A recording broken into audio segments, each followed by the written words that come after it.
to a fresh episode of Atn Business on Atlantic Television Network, right here in the city of Port Harcourt.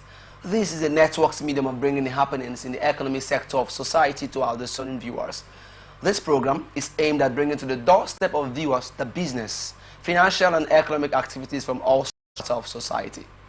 Its delivery is accentuated through the various stock exchanges across the world, news about government economic activities, private sector business activities, laced with expert opinions, stakeholders analysis, and correspondence reports. We are open for advert placement, bookings, and commercials. You can connect with us on all our Atn socials on Facebook and YouTube, Atlantic Television Network, Instagram and TikTok, Atlantic TV Network 1, on Twitter, Atlantic TV Net, or you can watch us live on our website at www.atlanticnetwork.tv. We take a short break, and when we return, we'll fill out the details. Do stay tuned.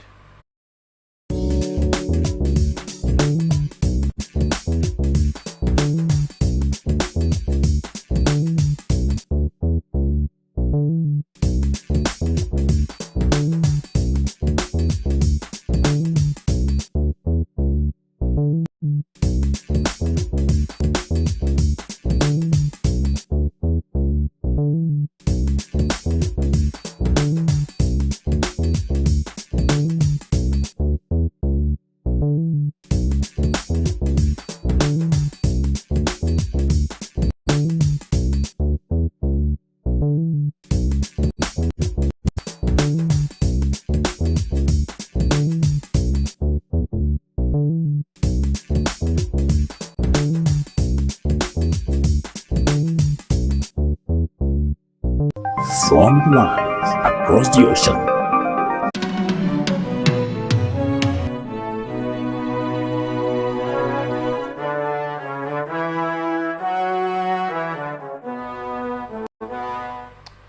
Welcome back, and thank you for staying with us. Joining me on Atn Business to analyze us, and also known as Ambassador of Energy. Good afternoon, sir. Thank you very much. Thank you for joining me. Yes. Thank you for joining me today. And also, I have with me Mr. Daniel Denwi. Mr. Daniel Denwi is a banker. Hello, sir. Hello. Thank you for having me. Thank you for joining. On to our first story for today. President Bola Ahmed Tinubu yesterday proposed an additional allocation of 4.53 trillion to the 2025 appropriation bill with a view to bolstering economic diversification, infrastructure development, and national security. The addition raises the total budget size from 49.7 trillion to 54.2 trillion. In separate letters to both chambers of the National Assembly, Tinubu detailed the adjustment, which was read during plenary by Senate President Godswill Akpabio. The increase, the President explained, stems from additional revenues generated by the Federal Inland Revenue Service, 1.4 trillion naira, the Nigerian Customs Service, 1.2 trillion naira, and other government-owned enterprises, 1.8 trillion naira. Akpabio referred the letter to the Senate Committee on Appropriations, directing them to expedite the necessary budgetary adjustment. He assured that the 2025 budget will be passed before the end of February to ensure smooth government operations. Key allocations show that the solid minerals sector received 1 trillion naira, that unlocking Nigeria's vast mineral resources, reducing dependence on oil, and generating alternative revenue streams. Excuse me. The Bank of Agricultural Recapitalization was allocated 1.5 trillion naira to enhance food security, empower smallholder farmers, and promote agro-industrial value chains. Similarly, the Bank of Industry Recapitalization was earmarked 500 billion naira to support small and medium enterprises, boost local manufacturing, and reduce reliance on imports. Infrastructure development was allocated 1.5 trillion naira, while irrigation development received 380 billion naira to support year-round farming and ensure water security. For transportation infrastructure, 700 billion naira was proposed, including 300 billion naira for road projects and 400 billion naira for urban rail networks. Border communities infrastructure was allocated 50 billion naira to improve security and foster economic development.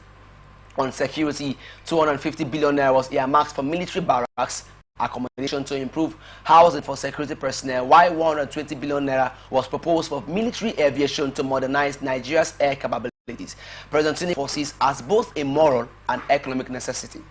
He asserted that enhanced military capabilities and infrastructure are vital for countering terrorism and ensuring the safety of citizens. Investments in solid minerals will expand Nigeria's revenue base and reduce reliance on oil. Recapitalization of the Bank of Agriculture and Bank of Industry will enhance agriculture and industrial production, boost exports, and create jobs, the president said. He added, improved irrigation systems will support year-round farming and food production.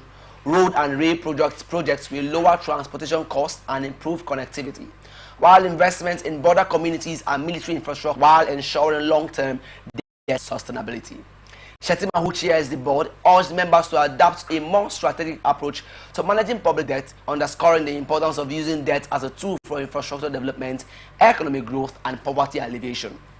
With prudent management, debt can be transformed into an asset for economic growth and poverty reduction. Our goal must be to formulate policies, regulations, and thoughts on it. Thank you very much for that question.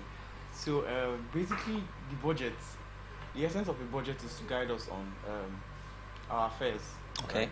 For the year, and then looking at what has been allocated to different sectors, I would say they are very important, right? Because each of these sectors are what keeps Nigeria. We have the agriculture, we have the security. So all of these sectors are very important. You understand? So for the budget, I would say the budget it's a little bit okay, but I feel like there are some adjustments that could be made to the budget. Really. Okay. Yes. All right, Mr. Solomon. Samson. Mr. Samson. Yes. Right. Good, I think we have the budget coming at this point, unlike before now. You know what we're having. Maybe when the year goes on like that, you start battling on what to do for the new year. The only aspect I have my doubt is implementation. Okay. Very fine packaging, you know. And what are we expecting? Who is going to implement all these things that have been marshaled out that will guide the government on their spending or what they're going to get, you know, the revenue they're expecting, you know. And I must be quick to say that with what this present government is doing, I have my doubt. Implementation.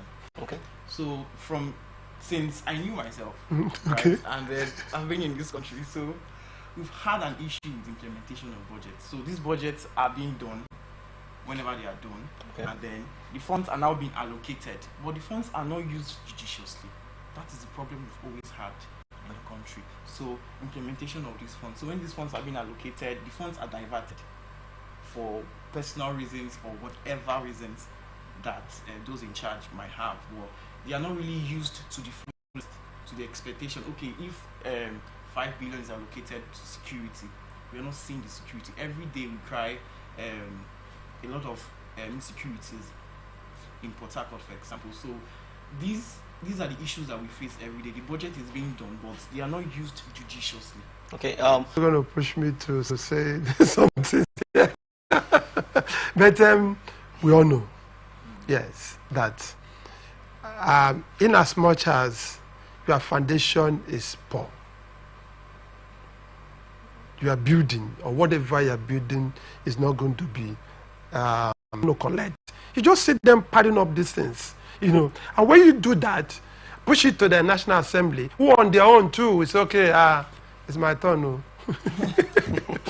You know, they was okay, it's my turn, let me, you know what I'm talking about, you know. Once these things are put in place, they sign it, and then everybody sits back, and then we're saying, they've not implemented the budget, you know. I want to tell you that, do you know that last year budget, as we speak now, have not been implemented fully. I don't know if you are aware of that. Okay. Yes, and we're in another year, another budget is coming up. You know, what does all this thing entail? It's just that we are not sincere to ourselves. You know, so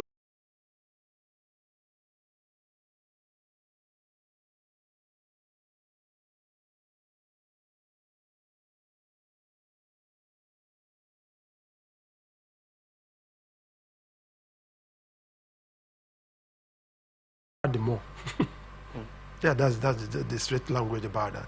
And then you may want to tell me, say, Sam, no, I discovered that most people are flying, in the midst of all this wahala, like my brother said, in the midst of all this wahala, some people are still striving. Bros, let's tell ourselves the truth. Go and look at the activities of those business people. The banking world, the oil sector, power sector. Go and look at the activities of those declaring too much profits. Banker, you're laughing. I'll tell you, yes, and it's good we tell ourselves the truth. If you want to follow what the government is doing, and that's how you're going to climb, or how you're going to plan, fine. Government is the highest spender. I don't know if you're aware of that. Yes. So every man, the few people who are waiting for the government will not make too much profit. They may not break even too much. That's why you see businesses collapsing, people moving out of the country, investors packing out of the country. It's because some of these things we may look at it, is it necessary? They watch us. They look at it. Before this budget come out, the average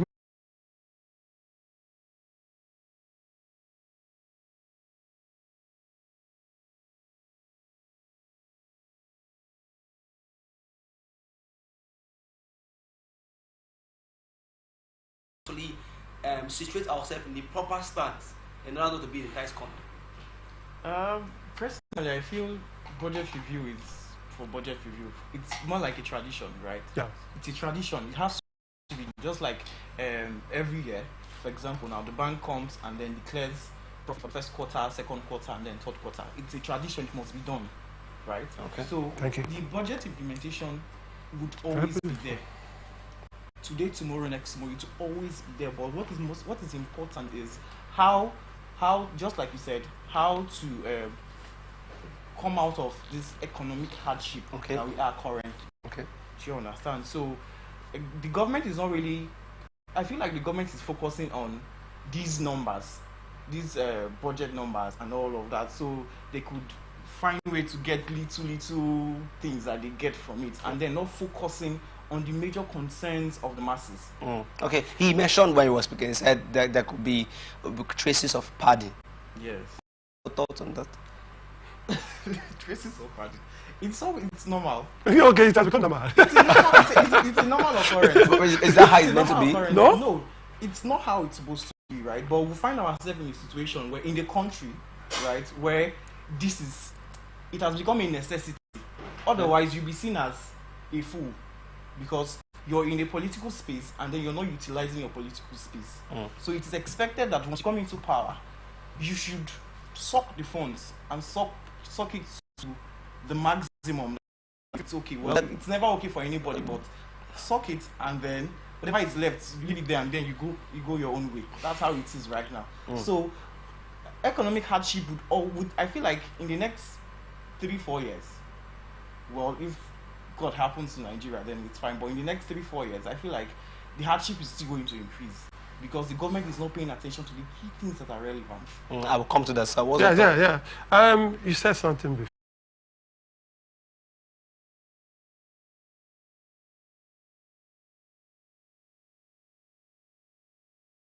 Do they have the political will to do that? No.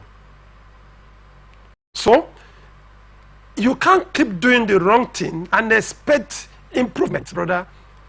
You cannot. That's out there. Until we put ourselves together, okay, we cannot produce good leaders. Yes, there's need for you to expect something from this National Assembly or State Assembly. You expect something good from them because they are good guys. But even if now that they are not good, you know why they are not good? The society is bad. I don't know if I'm making any point here. No. Yes. And that's why they cannot, when I say they cannot, sit down to condemn whatever the executive have put there.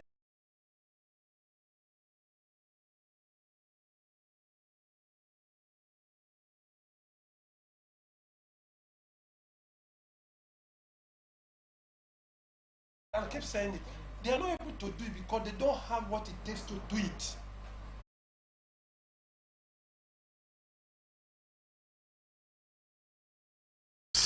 You know, or some things that are real, because these days the world is global. You may be doing your things here, and the world is going fast. And maybe if you travel or along the line, you watch, and then you find out, people like say, are they behind though? You know that kind of, and then you still see them, bros, call them together. You need to say,